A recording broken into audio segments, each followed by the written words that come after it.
জীবনে তুমি যার বেশি কেয়ার করবে, যার ব্যাপারে সব থেকে বেশি ভাববে, সে তোমার থাকবে না, এটা ধুবড়ো সত্য। তাকে আটকে রাখার যত চেষ্টা করো না কেন, সে যাবে।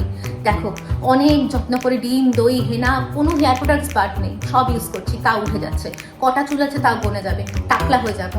সব জায়গায় আমার চুল, বিছানার চাদর, বালিশের কভার, ফ্লোর, বাথরুম, কোথাও বাদ নেই। যত চুল আমার পড়ে যাচ্ছে তত আমার মাথাতেও নেই। চুলে হাত দিতেও ভয় লাগে আজকাল, হাত দিলেই 10-12টা চুল উঠে আসে।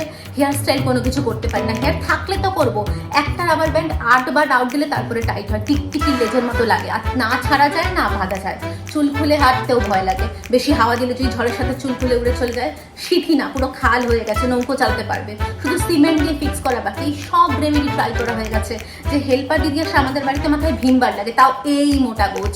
আর আমি পুরো টাকা শেষ করে দিই শুধু হেয়ার প্রোডাক্টের পিছনে, তাও এই অবস্থা। এটাই বললাম, যার থাকা সে থাকবে, যার যাওয়া সে যাবে। আমি পুরো আশা ছেড়ে দিয়েছি, যা আছে ততদিন আছে।